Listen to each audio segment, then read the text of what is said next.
کائنات کو مل رہی ہے۔ اب یاد رکھنا کہ جب خدا کی رحمت ختم ہو جائے گی نا تو سمجھنا اس دن قیامت ہے، اس دن کیا قیامت ہے۔ لیکن پھر بھی اللہ کسی پر رحمت ختم نہیں کرتا، نہیں مان رہے رب رزق اس کو بھی دے گا، نہیں سجدہ کرتے اس کو رب اس کو بھی پال رہا۔ وہ کہتا ہے تم نہیں کرتے تو نہ کرو، نہیں مانتے نہ مانو، تمہارے ماننے سے میں بڑا نہیں ہو جاتا، نہ ماننے سے میری شان میں کوئی کمی نہیں آتی۔ رب اپنا حق ربوبیت نبھا رہا ہے، منکر کو بھی دے رہا ہے اور ماننے والے کو بھی دے رہا ہے۔ تو پھر سوچنا چاہیے کہ جس خدا نے میری نافرمانی کی وجہ سے مجھ پر اتنے کرم کیے ہیں تو کیا میں سیدھی راہ پہ آ کر پھر اس کا ہی نہ ہو جاؤں؟ سبحان اللہ، جس کے بغیر چارہ کار ہی نہیں۔ محاورے سنے ہوئے ہیں، چڑیا پر نہیں مار سکتی اس کے حکم کے بغیر، انسان قدم نہیں اٹھا سکتا۔ چڑیا بڑی دور کی بات ہے، قدم اٹھانا بہت آگے کی بات ہے۔ میرے جسم سے نکلنے والا سانس اس کے حکم اور رحمت کے بغیر نہیں نکلتا۔ میرے استاد فرمایا کرتے تھے یہ سانس بھی خدا کی رحمت کا حصہ ہے جو تندرستی کی علامت ہے اور نہیں نکل رہا ہے۔ پوچھو اس سانس کی قدر کہ جنہیں قرض لے کر ادھار لے کر یا وینٹیلیٹر کے ذریعے سانس دیا جا رہا ہے،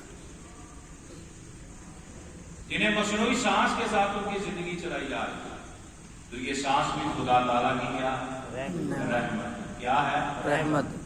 تو پھر یاد رکھیے جب اتنی خدا کی ذات بڑی ہو کر اپنی اس مخلوق گناہ گار مخلوق کو نوازتا ہے تو پھر ہمارا حق بنتا ہے کہ نہیں بنتا کہ ہم بھی صحیح طریقے سے اس کے بندے بن جائیں۔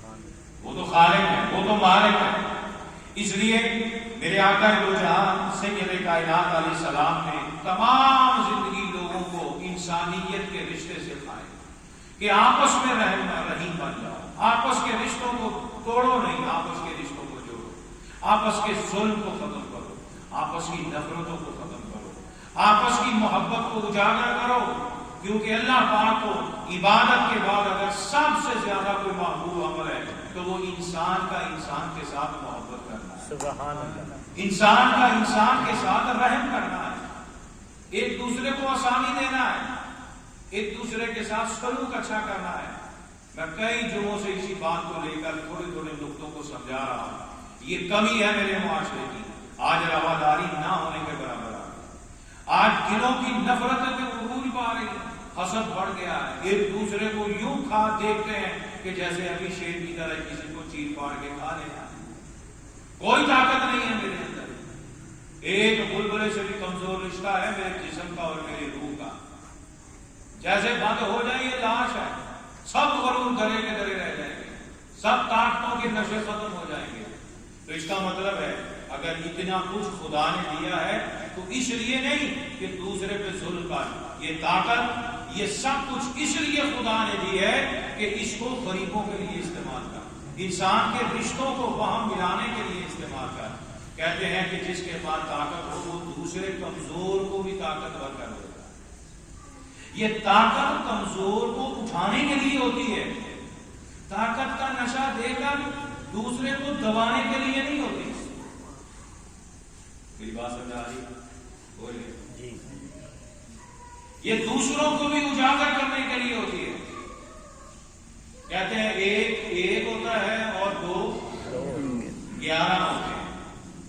محاورہ مشہور ہے، ڈوبتے کو تنکے کا سہارا۔ بندہ ڈوب رہا ہو اس کے ہاتھ میں تنکا بھی آ جائے نا تو دل کو تسلی ہوتی ہے، شاید کسی نے میرا ہاتھ پکڑ لیا۔ ہوتا تنکا ہے، اگر لکڑی بھی اس کے ہاتھ آ جائے تو شاید اس کے ساتھ تیر کر وہ کنارے لگ جائے گا۔ ہوتا نہیں ہوتا؟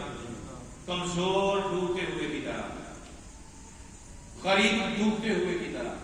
تو طاقتور کو اللہ نے جو طاقت دی ہے وہ اس لیے عطا فرمائی ہے کہ اپنی طاقت کو ان غریبوں کو بھی برابری میں لا، ان میں استعمال کر۔ دیکھ کے ان پر ظلم کون کر رہا ہے، اس ظالم کو یا ٹھکانے لگا یا اس کو ہدایت کی طرف لے آ۔ لیکن اگر ہم اپنے زور اور طاقت کی وجہ سے دوسروں کو دبانے کی کوشش کریں، یہ رواداری ہے، یہ انسانیت نہیں ہے، بلکہ انسان ہی نہیں ہے۔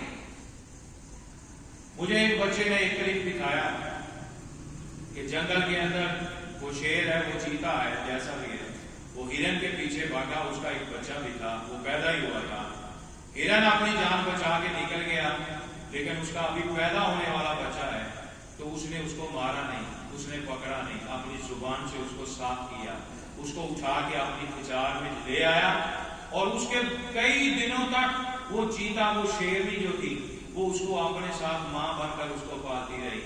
اشارہ کیا دیا ہے؟ خدا نے محبت اور رحم کے رشتے تو جانوروں میں پیدا کیے ہیں، اس کو بھی یہ پتا ہے کہ کھانے کے قابل تو وہ تھا، یہ تو ابھی پیدا ہوا، یہ تو مظلوم ہے، یہ تو غریب ہے، یہ تو کمزور ہے۔ جس جانور نے اپنی خوراک کو کمزور سمجھ کر ماں بن کے پالا ہے، تو انسان کا رشتہ تو اس سے بھی بڑا ہے۔